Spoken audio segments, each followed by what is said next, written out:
Είμαι στην ευχάριστο θέση να σας ανακοινώσω ότι κατασκευάζουμε πλέον και φίλτρα UV από 15 μέχρι και 300 W που μπορούν να απολυμάνουν από 1 κυβικό μέχρι και 15 κυβικά την ώρα νερό. Τώρα τι είναι το UV? Το UV είναι αυτή η συσκευή υπερβαρέω τύπου, δοκιμασμένη σε 25 ατμόσφαιρες πίεση, στην οποία μέσα υπάρχει αυτός ο διαφανής σωλήνας, κατά μήκος στεγανοποιημένος, και μέσα στο σωλήνα αυτόν περνάει η λάμπα αυτή, η οποία είναι της Philips αυτή, 30 W,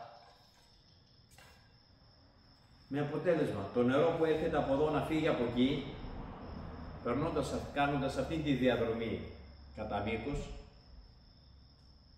ό,τι βακτήριο και ιός εκτεθεί στην ακτινοβολία της λάμπας αυτής, έχει την ιδιότητα να εισχωρεί στο DNA και να το καταστρέφει.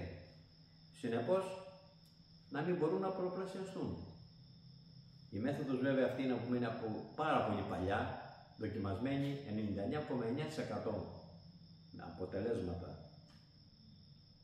Συνεπώς, με μια συσκευή UV και ένα φίλτρο ενεργού άνθρακα δεν θα απαλλαγείτε μόνο από στερεά, απόβλητα, βαρέα μέταλλα και χημικοί ρήποι που υπάρχουν, και από ιούς και μικρόβια αν τυχόν υπάρχουν στο νερό. Συνεπώς θα κάνετε ένα νερό πεντακάθαρο και υγιεινότατο.